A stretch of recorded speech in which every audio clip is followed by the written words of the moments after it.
The Dimmi School is a public charter high school that will open in the northwest quadrant of DC in the next few years. My name is Lucas Cook, and I am the founder and originator of the idea of the Dimmi School, and I am going to tell you today what makes the Dimmi School different and why you as stakeholders should be interested in the Dimmi School. Now, the Dimmi School is a new type of public charter high school. It is following a new model that has never been attempted before. The original idea, the seed of this idea, came from Da Vinci. Now, whenever Da Vinci would start a new quill, he would first write out Dimmi, Dimmi, ... I don't remember the rest of the Italian phrase, as I do not speak Italian very well, which translates to tell me, tell me, tell me what you know. He was imploring each quill to tell him the knowledge that it had within it. Now, originally, this was translated to me as show me, and show me more directly aligns with the ideas of the Dimmi School. But by the time I was corrected on the correct translation of Dimmi, the name had stuck, and I have decided to stick with Dimmi. The mission of the Dimmi School is to help DC students become self-directed learners who are equipped with the skills to succeed in both academic and non-academic life. This is important because there is no way that any school or educational system could teach someone everything they need to know.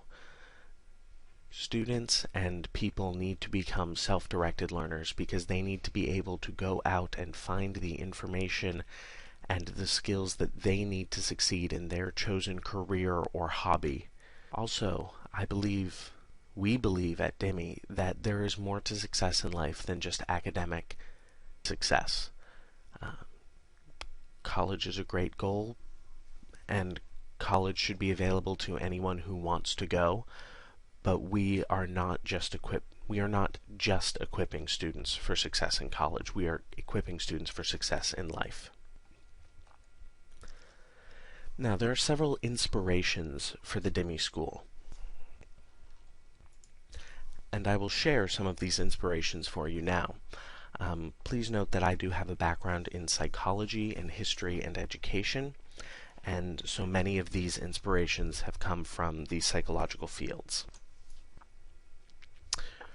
Risk aversion is the idea that how a problem is framed will determine how we will respond.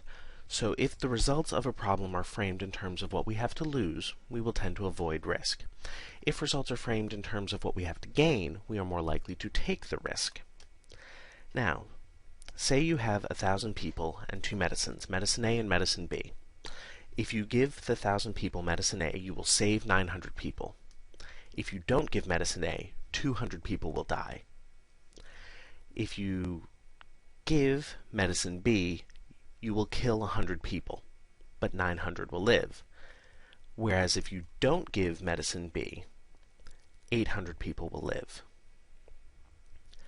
People will tend to choose to give medicine B. People will tend to choose to give medicine A and not give medicine B, even though they are the same results, just framed differently. The reason this is important to Dimmi is in terms of our grading system. Our grading system will be a positive grading system where every student walks in the door with 0 points, and you have to you gain points with everything that you do. These points cannot be taken away. Now, this is different because in traditional grading, I see a lot of students walking into class thinking that they have an A, but if they don't do well enough on this next assignment, they could lose that A. So I'm trying to reframe grades in terms of what you have to gain instead of what you have to lose. Multiple intelligences is the idea from Howard Gardner that there is more than one way to be intelligent. Mathematical, logical thinking is not the only intelligence. And it means that everyone has different strengths and weaknesses. While I might be very mathematically, logically, and interpersonally intelligent, my kinesthetic intelligence and musical intelligence could be very low, whereas yours could be the exact opposite. Dimmi embraces this, again, in terms of our assessment, in that it allows different types of assessments for different students to both play to the strengths of each student and to help bolster the weaknesses, to make the weaknesses less important, and to strengthen their skills in areas where they might be weak. Diffusion of responsibility is the idea that the more people who are in a situation where action is needed, the less likely any single person is to take action. For example, if someone has an epileptic seizure and you are the only person around, you are very likely to do something. You are very likely to help them. Whereas if someone has an epileptic seizure in the middle of Grand Central Station, it is unlikely that an individual person will do something, because the idea is everybody thinks, well, it's not my job, someone else will take care of it, surely. This is important to Dimmi because one of the ways to cut through diffusion of responsibility is to specify a person, an individual, and say, you do this. So in the Grand Central Station example, if you are trying to help the person having a seizure, instead of saying, someone call 911, you would point to an individual and say, you call 911.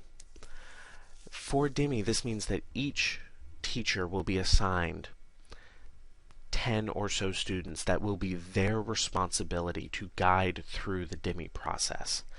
It will be their responsibility to ensure that they are making progress, that their strengths are being played to, their weaknesses are being addressed, and that they are behaving properly. Each student will have an advisor that is their main point of contact for advisement. Now, a word about universal design. Universal design originally came from architecture, and the principle of UD is that if something is made in such a way so that it is accessible to anyone, it is a better product overall for everyone. Much of my design was influenced by universal design, and what we are doing is we are delivering content in multiple formats: audio, video, reading, text, multiple formats. That way a student who is having trouble reading or is having trouble with reading comprehension isn't locked out of history content because they can't read the textbook. They can get the content via a recorded lecture or a video clip.